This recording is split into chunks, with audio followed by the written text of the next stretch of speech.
Get ready that we're going to enter the power manifest, the beautiful segment for the next 2 minutes. Intensely allowing Paramashiva, the space of Paramashiva into. Bring your eye bands, and please. If you don't have an eye band, something to blindfold yourself. On a cloth, black cloth or white cloth, something to keep your eyes completely closed so that we can actually start manifesting the power today. You can still see many of the participants.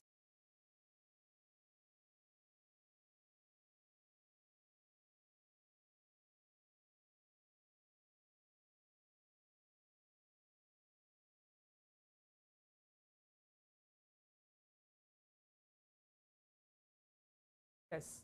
As now I'm going to be reciting the Shastra Pramana, the scriptural reference to manifest the power of third eye.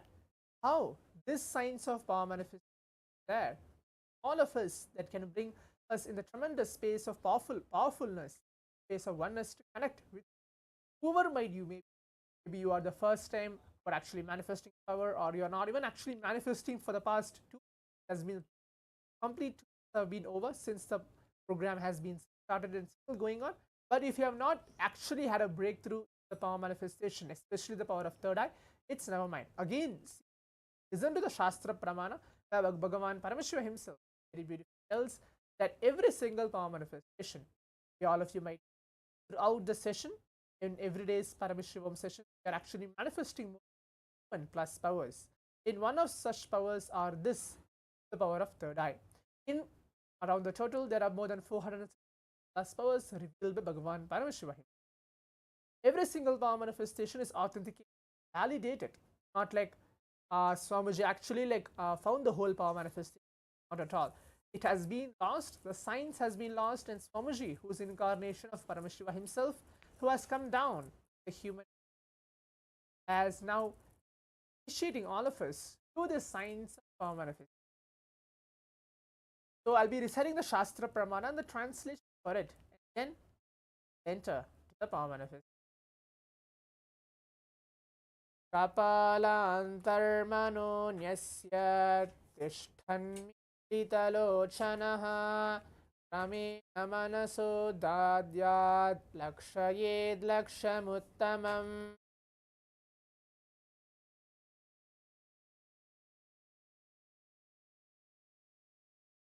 This is the verse directly revealed by Bhagavan Paramashivam. Translation goes for this verse is by fixing the mind on inner space within the crown center and sitting stably without any movement, having your eyes closed in succession. By that stability of the mind and inner space, the power of the third eye, one directly sees the ultimate goal, lakshyam, by having vision beyond the sight that reveals any object or place, attaining the space of oneness with himself. So now let us all get ready. Today's power manifestation, I'm going to be projecting some random image. I'll be choosing and projecting it to all of you. Your eyes closed. So remember Swamiji in our very inner space. Any form of Swamiji. Throughout the day we have been receiving different bhava samaya darshans. Whichever darshans which you feel that you are complete, or you feel that there is some kind of experience you have. I'm sure that every single darshan has some solid experience for each of us. You can remember that form of Swamiji once we keep our eyes closed. Eyes closed. On your eye bands.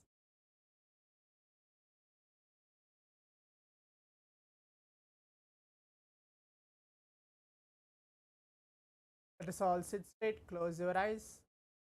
Visualize Swamiji or inner space.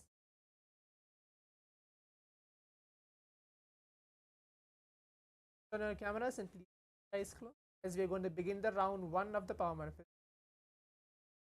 All chant the Mahavakya along. Om Nithyananda Paramashivoham Ananda Paramashivam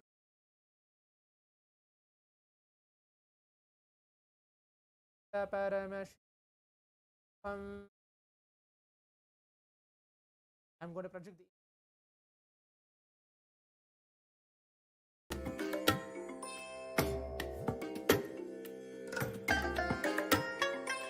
I bless you all.